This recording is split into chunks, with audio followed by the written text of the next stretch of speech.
Hello beautiful people, it's officially spooky season and there's nothing scarier than accidentally buying a terrible game. But luckily, you won't have that problem with old WolfmanDan at your side. We're looking at some great games that came out in September that aren't silksong. I've already talked about it, I love it, you love it. Let's move on and look at some titles you might not have heard of. But before we start, I'm trying to get to 1,000 subs before the end of the year. So if you love indies, then please subscribe, like the video, or tell me which of these games you plan on picking up. For now, let's sit back, grab a drink, and start wishlisting. Megabonk, a survivor-like you can load up if you want to avoid speaking to your relatives. Grab loot, level up characters, and unlock new ones to play as, including a skateboarding skeleton. This is still better than Skate. Play and upgrade them to create unique and crazy builds as you fend off hordes of creatures. The way this game differentiates itself from the others is being true 3D, and this allows you more movement options and levels. You can dodge, climb walls, or just jump over a horde of monsters. It also takes from risk of rain by letting you summon the boss, instead of waiting a set time for them to show up, like other survivor likes. A fun time for fans of the genre, and it's pretty inexpensive. You can spend a few bucks to avoid real life responsibilities. Bloodthief. Speed and momentum are the tools, and blood is your fuel. A fast-paced dungeon runner where you parkour through hazardous dungeons while brutally slashing through enemies. Enjoy running and jumping through haunted crypts, castles, and other similarly dangerous terrain. Maybe a packed bus station. Navigating those without your sleeve getting stuck to someone's zipper is more tense than any scary dungeon. The game is fun as hell to play, and there's an underrated satisfaction to running, sliding, and jumping through a level at incredible speeds. A real hidden gem in the sea of fast-paced first-person runners. Probably the best vampire game that came out this year. Shots fired at Bloodlines 2. Deadeye Deepfake Simulacrum. A sandbox game where every person is just a terminal for you to take over. Hack cameras, turrets, people, and even their bullets. Minus the hacking, you have abilities that include, but are not limited to, everything. Slow time, leave your body, befriend and convince everything around you, or just find a discount relevant to your shopping cart. Now that's a power. A sandbox experience where you work to become the ultimate cybernetic corporate agent. Befriend a cast of colorful characters and make game-changing decisions to piece together the mystery behind your corporate benefactors.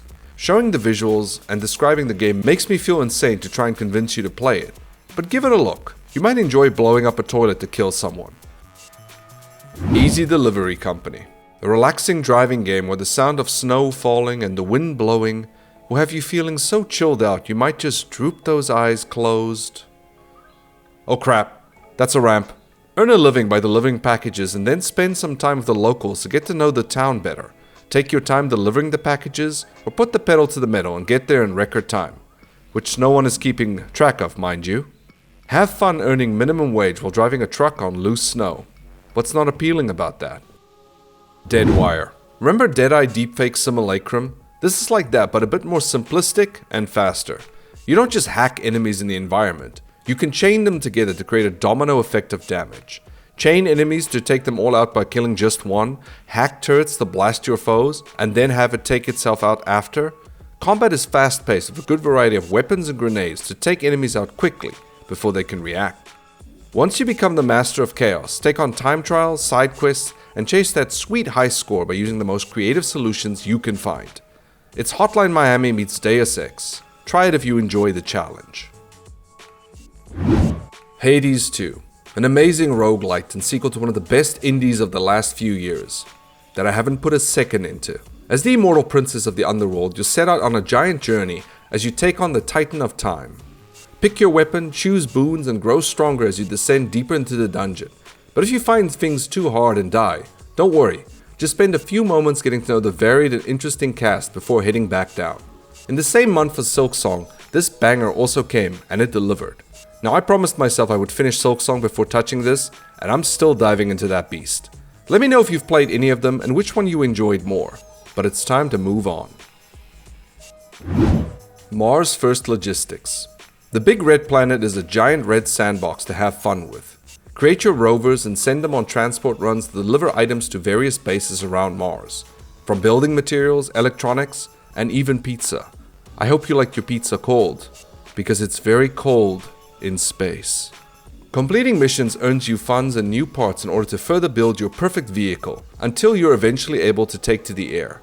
The game coming out in version 1 has been a huge success, with a ton of options for building and personal customization. You'll definitely spend hours just putting parts together like a digital Lego set. Play in standard or creative mode while tweaking the game to play how you want. And if you get bored, why not invite some friends? As a new father, I'm ecstatic to play this with my son in the future when he grows up. How do you feel about that, son? No. Doom is for when you're older. Mala Petaka. Another day, another GZ Doom FPS with an interesting art style. Play Petaka, an angry amnesiac that's on a journey to restore his memory. Expect a ton of weapons from a pistol, shotgun, machine gun, and even a plasma rifle. Great for cooking foes and chicken. Pick up various powers like Time Freeze, Rampage, and God Mode, and use your fists to gain health and armor back by punching enemies. In a year that's had a ton of great boomer shooters, Mala Petaka stands out with its NES-style graphics and amazing chiptune soundtrack. Check it out. Mind Diver. Investigate a broken mind to unravel a twisted case. A murder mystery where you're a mind diver. Using experimental technology, you explore the mind ocean of Lena in order to fix her memory and find the clues to solve a missing persons case. Every memory you investigate is missing a key detail. You need to try to find a solution and fill out the correct details to reveal more of the past and get closer to the truth. The game has a unique visual style, using 3D scans of actors that make the exploration of another's mind feel familiar and uncanny at the same time.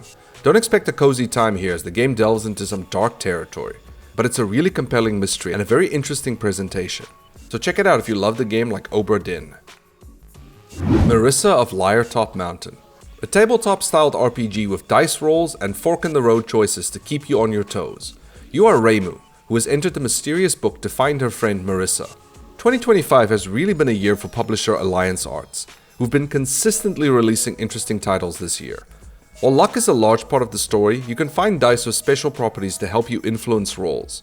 Ones with high-value chances, intentionally low numbers, or even ones with identical faces. You can also combine them to better your chances of getting that roll you need. Recreate the feel of a tabletop RPG without any chance of being forced to wait 30 minutes for your party member to make a decision. I got places to be, Josh. The Bleakest Keep. A peaceful land has been overtaken by the dark wizard Cormac. Take on countless horrors as the captain of the guard and save the kingdom. Use crossbows, swords, and frying pans to take on various monsters ranging from zombies, vampires, and other Halloween-appropriate creatures. If those weapons seem a little too old-fashioned, maybe pick up a shotgun or rocket launcher to really leave an impact. You can also get help from Juliet. Let me just check out the user reviews real quick. Yeah, I know why you want to buy this game. A fun roguelite to play during October if you want something a bit spooky, but still a lot of fun. On a side note, I love this smooth textured low poly mess of a vibe, and I want more games that look like it. Comment if you agree. I need to know I'm not insane. Knock on the window.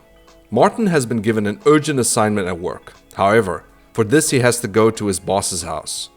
Knock on the Window is an atmospheric horror that deals with the most relatable fear: doing work for your boss. Outside office hours. Explore your boss's house and find out more about him than you'd ever hoped. Maybe even find his collection of body parts or signed Jared Leto posters. You decide which is worse. A short atmospheric horror game to spend an evening on. You'll end the night hoping there's no knock on your window after. A lot of strange games, but nonetheless, some interesting ones to check out. Once again, there are more games here in the background for you to look at.